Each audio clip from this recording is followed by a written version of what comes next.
Salah satu penggubah himne terbesar dari abad ke-18, bahkan mungkin yang terbesar sepanjang masa, adalah Charles Wesley. Sepanjang hidupnya, dia telah mengubah lebih dari 6.500 himne, dan banyak di antaranya yang masih terus dinyanyikan sampai sekarang. Salah satu di antaranya adalah Rejoice the Lord is King, yang telah diterjemahkan ke dalam bahasa Indonesia oleh E.L. Pohan menjadi Masyurkan Rajamu, dan terdapat dalam Kidung Jemaat nomor 224. Charles Wesley lahir di Epworth, Lincolnshire, Inggris pada tanggal 18 Desember 1707 sebagai anak ke-18 dari 19 anak seorang pendeta gereja Anglikan. Bersama dengan kakaknya, John Wesley, mereka juga menjadi pendeta gereja Anglikan dan pemimpin gerakan Metodis.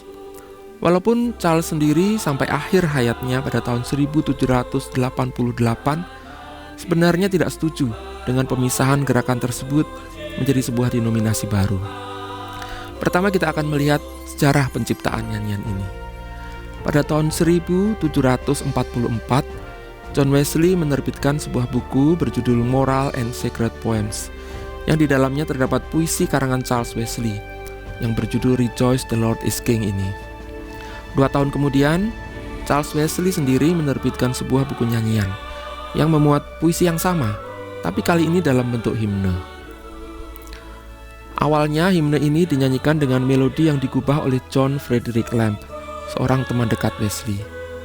Melodinya sangat indah, namun penuh dengan ornamen, sehingga lebih cocok dinyanyikan oleh seorang solois. Sehingga himne ini awalnya jarang dinyanyikan oleh umat. Beberapa tahun kemudian, George Friedrich Handel mengubah sebuah melodi baru khusus untuk teks ini. Handel mengubahnya pada tahun 1752, namun baru dipublikasikan pada tahun 1826 oleh Samuel, anak Charles Wesley. Walaupun ada bagian yang bergaya aria khas zaman barok, tapi melodi ini lebih mudah dinyanyikan oleh umat. Kemudian menjelang akhir abad ke-19, orang-orang mulai memasangkan teks himne ini dengan melodi yang lain, yaitu melodi ciptaan John Darwall yang sering disebut Darwall's 148. Karena awalnya melodi ini diciptakan oleh Darwall untuk menyanyikan Mazmur 148. Sebenarnya Darwall sudah menciptakan melodi ini sejak tahun 1770.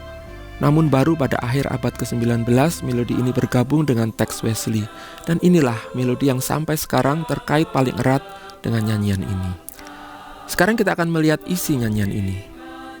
Inspirasi utama nyanyian ini berasal dari 2 hal. Yang pertama adalah nasihat Rasul Paulus kepada jemaat di Filipi, yang terdapat dalam surat Filipi pasal 4 ayat 4 yang berbunyi, "Bersukacitalah senantiasa dalam Tuhan. Sekali lagi kukatakan, bersukacitalah." Atau dalam bahasa Inggris, "Rejoice in the Lord always. And again I say, rejoice." Dan yang kedua adalah kalimat pengarahan hati yang selalu dibacakan di awal liturgi perjamuan kudus, yang dalam bahasa Latin disebut sursum corda, yang berarti lift up your hearts. Angkatlah hatimu atau arahkanlah hatimu kepada Tuhan. Wesley menggabungkan keduanya sehingga menjadi kalimat lift up your heart, lift up your voice, rejoice, again I say, rejoice, yang terdapat di bagian akhir atau refren dari setiap bait nyanyian ini dan menjadi inti pesan nyanyian ini, yaitu agar kita mengangkat hati kita, mengangkat suara kita, dan bersukacita. Sayangnya, dalam terjemahan bahasa Indonesia, bagian ini diterjemahkan sedikit berbeda, sehingga walaupun maknanya juga baik, namun agak mengalami pergeseran. Dalam bahasa Indonesia, bagian ini berbunyi, "Suaramu dan hatimu berpadu muji Tuhanmu." Ajakan untuk bersukacita berubah menjadi ajakan untuk memuji Tuhan. Namun demikian, semoga ini tidak mengurangi penghayatan kita akan makna nyanyian ini. Sebaliknya, mungkin justru memperkaya pemahaman iman kita. Aslinya nyanyian ini terdiri dari 6 bait. Namun tidak semua buku himne memuat ke-6-6-nya. Terjemahan bahasa Indonesia juga hanya memuat 5 bait saja. Bait pertama diawali dengan seruan untuk bersukacita, bersyukur, bernyanyi, dan menyembah Tuhan. karena Dia adalah Raja. Rejoice, the Lord is King, yang menjadi judul nyanyian ini. Dalam bait kedua sampai kelima ditegaskan bahwa Raja itu adalah Yesus, Sang Juru Selamat, Allah yang penuh kebenaran dan kasih, yang menduduki tahtanya setelah membasuh dosa kita. Kerajaannya kekal, surga dan bumi ada di bawah kekuasaannya, dan kepadanya telah diberikan kunci neraka dan kerajaan maut. Ia duduk di sebelah kanan Allah, dan semua musuhnya menyembah, tersungkur dan bersujud di bawah kakinya.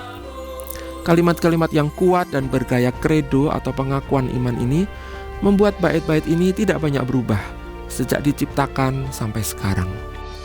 Bait terakhir kembali diawali dengan kata rejoice, yaitu rejoice in glorious hope. Kita bersuka cita dalam pengharapan yang mulia, yaitu bahwa Yesus akan datang kembali sebagai hakim yang akan menjemput semua hambanya ke rumah yang kekal.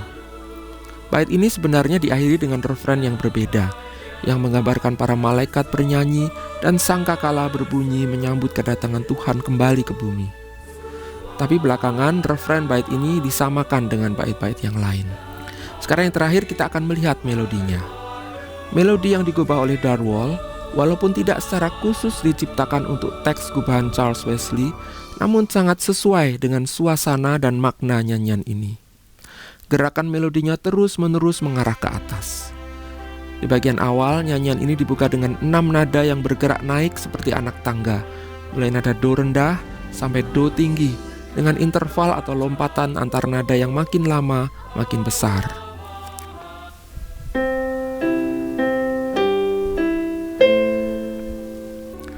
Membentuk angka tonika. 6 nada berikutnya bergerak turun selangkah demi selangkah.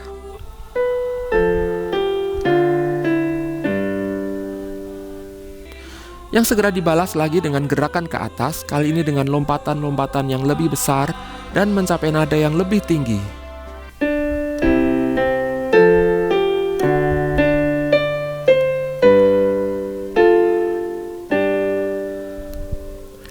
Bahkan di satu tempat nada melompat 1 oktav dari re rendah ke re tinggi. Kemudian melodi diakhiri dengan 2 kali gerakan ke atas. Yang pertama lebih pendek,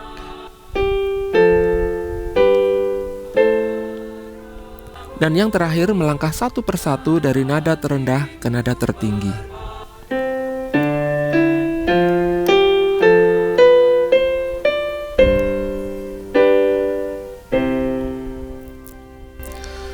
Gerakan-gerakan ke atas ini selaras dengan pesan utama nyanyian ini, yaitu agar kita mengangkat hati dan mengangkat suara kita. Sedangkan lompatan-lompatan nada yang besar menggambarkan suasana sukacita yang kita rasakan ketika mengakui bahwa Yesus adalah Tuhan dan Raja kita.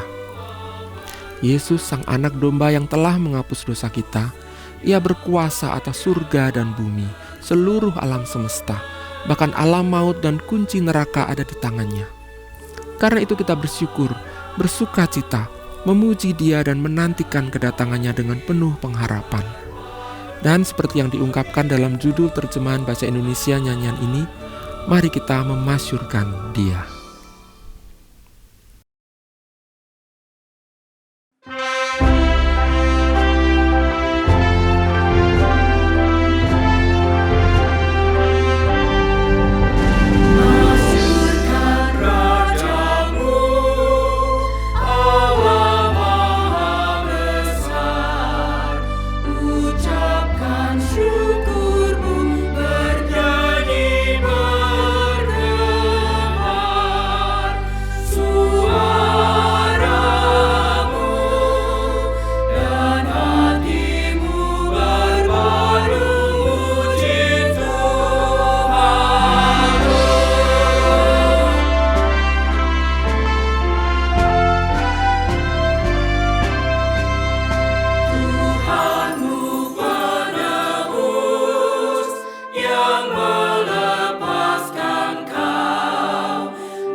Sahabat, mari dukung pelayanan dan pekabaran Injil melalui YKB dengan membagikan link acara ini kepada sebanyak mungkin orang.